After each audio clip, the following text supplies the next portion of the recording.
अस्सलाम वालेकुम जी, मेरा नाम डॉक्टर असलान है और मैं आइकॉन आई केयर सेंटर लाहौर में कंसल्टेंट आई सर्जन हूँ। आज का टॉपिक रिलेट करता है एक ऐसे पेशेंट के साथ जो आज हमारे पास आए और उनका जो मसला था वो ये था कि उनकी आँख में शदीद तकलीफ़ थी। आँख से पानी बह रहा था, आँख लाल थी, रोशनी की जानिब देखते हुए आँख को खोलना मुमकिन नहीं था क्योंकि रोशनी आँख में चुभ रही थी। ये जो पेनफुल आई है, इसकी जो बुनियादी वजह है वो थी नाखून के ज़रिए होने वाली चोट।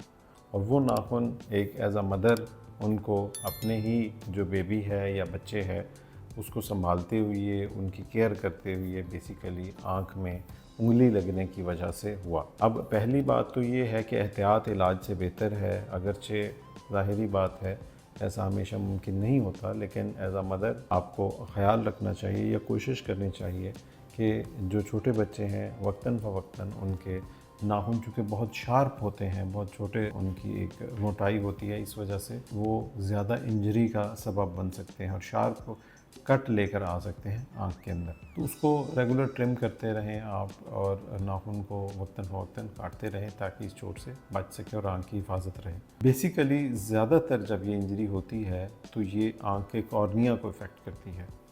अगर हम इस आँख के मॉडल को देखें तो इसमें जो आँख का बाहर वाला हिस्सा है इसको हम कॉर्निया बोलते हैं। कॉर्निया आँख का वो हिस्सा है जिससे रोशनी आँख के अंदर जाती है। ये आँख का सबसे सेंसिटिव पार्ट है और इस पे लगने वाली चोट बहुत ज़्यादा तकलीफ़ का सबब बनती है। अगर चोट कॉर्निया पे लगी है तो फिर वो तमाम अलामात होंगी जो मैंने आपको बताई हैं।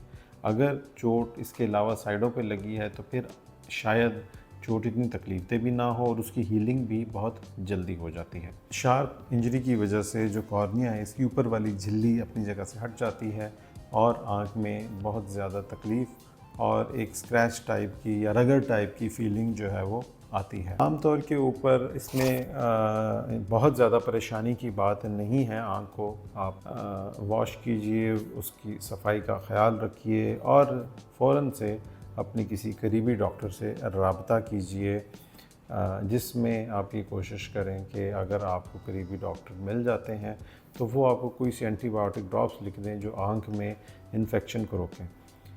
ये बात ज़हन में रखिए कि जो तकलीफ़ का प्रोसेस है ये 1 से 2 या 3 दिन भी ले सकता है, जब तक कि ये जो लेयर है जो कि अपनी जगह से डिस्टर्ब हुई है वापस अपनी जगह पर नहीं आ जाती है। जिस वक्त कॉर्निया की हीलिंग कंप्लीट होगी तो साथ ही साथ ये तकलीफ़ भी कम हो जाएगी।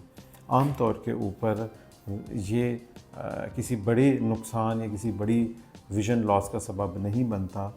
तकलीफ़ के बावजूद ये जो कॉर्निया का हिस्सा है 1, 2, 3 दिन के अंदर अंदर हील अप हो जाता है।